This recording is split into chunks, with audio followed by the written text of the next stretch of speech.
debate. The Honourable Parliamentary Secretary to the Minister of International Development. Thank you very much, Madam Speaker. And today I'll be splitting my time with the member for Kingston and the Islands. And I want to start by thanking the member for Edmonton Strathcona for bringing up this really vitally important issue. And also for bringing up the fact that for 18 hours it was filibustered in committee by the Conservatives. Because I think that that says something when people say, well, abortion rights aren't up for discussion in Canada, so why are we even talking about it? Well, that is why we have to talk about it. Because American women also did not think that abortion rights were up for discussion. We really thought that our mothers and our aunts and those who had to fight for those rights, we thought that the debate was over. But now we look across, and every opportunity, the Conservatives will either avoid, at any measure, avoid a vote on this issue because they don't want to admit that there's a huge majority in that caucus that actually stand against women's rights to choose. And this is something I think every Canadian woman is extremely concerned about. So thank you for that motion.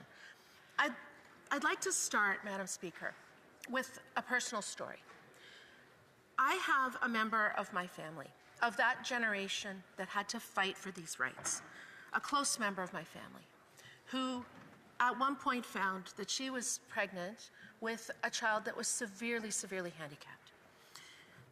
When she first immigrated to Canada, she worked in a sector with a lot of severely handicapped people, and she was deeply religious, deeply Catholic.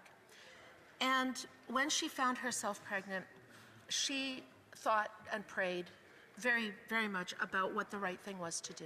And after going through a process where she made that choice between her and her faith, she had to go in front of 3 male doctors and defend her decision. And those doctors decided that she cannot have an abortion. This family member was despondent. She already had 2 young children, 2 girls, and she didn't pass a psychological evaluation because of the impact of being told after she had prayed and come to this decision between her and her husband, and then being told she couldn't do it.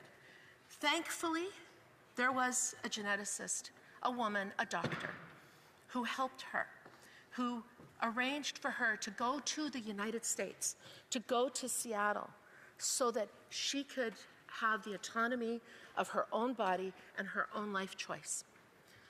That case was one of the cases in the Morgentaler decision that overturned that draconian abortion law in this country that said that a woman had to go in front of a panel of doctors, mostly men, and justify her decision, her autonomy.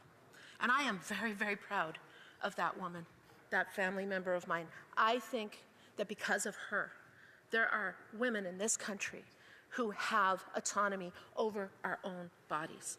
And I'm so proud of her. I don't want to have to redo this debate, but sadly, we do. And when it comes internationally, the reason I ran, the moment that I decided that I was going to run for office in this country was because I was working internationally. I was working in Africa, I was working in other parts of the world. And at one point, the regional coordinator for my project, which was about women in politics, from sub-Saharan Africa, a young woman from Mali, all of a sudden she said to me, and this was in 2010, this was in the Harper years, when they actually cut funding to any international organization, no matter what else good things they were doing, if they also provided abortion. And they did it with absolutely no warning. And in her country of Mali, a clinic that had been there for 40 years, that provided all kinds of health services that she went to as a child, that community benefited from, was suddenly closed just because one of the things that clinic provided was abortion. And she got on Skype with me at that time in 2010, and she said, Anita, you Canadian women are hypocrites. And I was stunned. I sort of took a moment and I said, why would you say that? And she said, because I went to Montreal, I studied at McGill, and I know that Canadian women have reproductive rights. But your government shut down a clinic in my village out of ideology And she said, now I know that Canadians think that it's not good enough for us African women to also have the same rights that you Canadian women have. I was ashamed.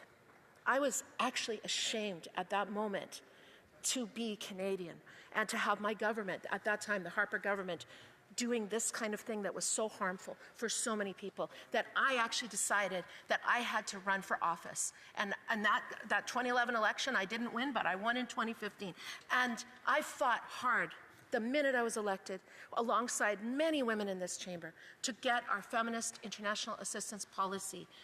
And that I was able to come full circle just a little while ago, this January, because as a result of our FIAP, as a result of the fact that we are putting $700 million a year into SRHR, that we are the #1 donor to the UNFPA, that when the Americans pulled back, we stepped up.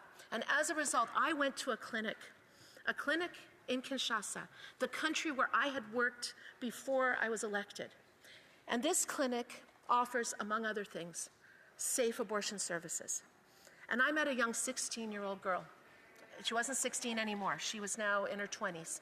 And she said, or in her early, about 20 years old, and she said when she was 16 and she was raped, she had nowhere to go. But then she found out about this clinic. And because of the fact that she was able to get a safe abortion in this clinic, she's now planning to go to medical school and to become a doctor so that she can help other people. That young woman could have been dead, because 10% of maternal deaths in the Democratic Republic of Congo are because of unsafe abortion. So when we say that we don't want to provide abortion, we don't want to have SRHR, we don't want young women knowing their rights all over the world, when we say that, we are killing women, because 10% of maternal deaths, Madam Speaker, think about that for a moment. We're saving lives with this policy. By supporting SRHR, I was so proud of those young women, because they actually, there was a whole group of youth and marginalized groups, and you know, they sat in a circle with me and they talked about what our funding for this clinic meant to them. And it was the young girls, the teenagers, who were saying, they're talking to the traditional leaders. They're talking to the faith leaders. And they are explaining, and one young woman said to me, I understand my rights, and I want to make sure that every young woman understands their rights. These strong, incredible young women are the future, are the new leadership of Africa, of the world, and they are working side by side with the older generations to ensure that this is something that is accepted and understood. This isn't ideology, Madam Speaker. This is saving lives. This is giving rights. This is giving autonomy. This is ensuring that you have generations of young women that don't have to go through what my family member went through, the indignity and the injustice of being told, no, you can't have an abortion.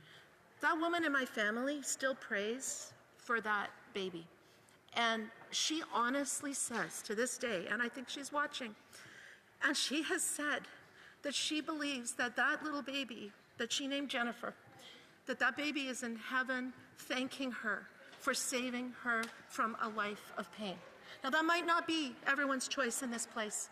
And I know that there are so many babies who are loved and born who have severe, severe disabilities. And that is not the point of this discussion. The point of this discussion is that she made her choice by her own conscience, and she was overruled.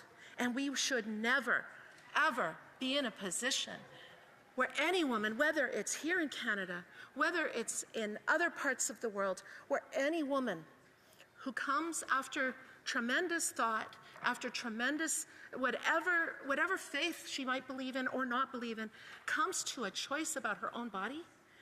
And we will never again, I will never accept, and I will stand in this house till at the very last day to make sure that nobody on that side is ever going to force a woman to carry a child to term that she does not want.